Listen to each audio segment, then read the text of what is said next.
You've got President Trump criticizing China for, quote unquote, curbing freedoms in Hong Kong. Meantime, happening against a backdrop of these violent and passionate protests unfolding across the United States. Yet the president saying that the United States should crack down on the freedoms of these protesters. How do you imagine this is all being viewed by Beijing? Beijing media has leapt all over this, pointing out the paradox. And I think they've really taken hold of this and said, look, how can you have a president talking about the National Guard shooting protesters in Minneapolis when we haven't even deployed the PLA in Hong Kong? Imagine how that would be seen by U.S. media if the PLA was deployed to Hong Kong. So they're really running with it. So does this then undermine U.S. credibility as, President Trump is throwing out these threats and taking steps that could be quite traumatic if he follows through? It does. And I think that it's not just governments like China that are pointing out the paradox. I think you're seeing around the world, democracies and autocracies alike are saying, look, the U.S. has a democratic crisis at home. We're in no position to go around the world lecturing others about these issues. Now, I think that we should be able to hold governments like Beijing accountable without falling into a political relativism trap. But I think it certainly weakens our standing to do so at this moment.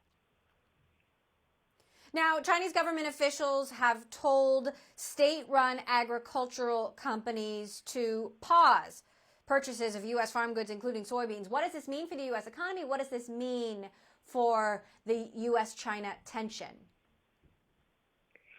So I think this is actually a lot less than they could have done. The other week, the Chinese government threatened to roll out the unreliable entities list, which has been this looming threat ever since the Huawei saga began. And what this could do is it could force a number of U.S. companies that really rely on the revenue from China to potentially exit the market or face harsh penalties there. They haven't done that yet.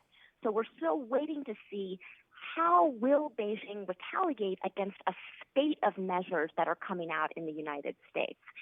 So far, they're threats. Let's see if this is just bluster or not. Now, you've got the Phase 1 trade deal still intact for now, but the president, the White House, has already taken steps toward tightening restrictions on Huawei, potential legislation involving the delisting of Chinese companies that are listed in the United States, visa restrictions. What of what the president is doing or threatening could have the most bite?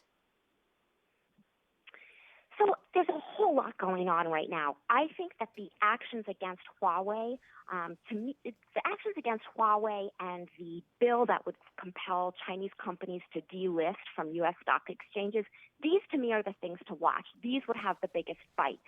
With Huawei, what they did is they said, look, if you are a foreign supplier of Huawei, we're not talking about U.S. direct suppliers, but you use U.S. components, whether it's semiconductor manufacturing equipment or software, you now have to have a license to sell to Huawei. And what this does is it cuts to the heart of Huawei's ability to be self-reliant because they can't survive without U.S. components if they also can't survive without their vendors around the world that are also dependent on the U.S.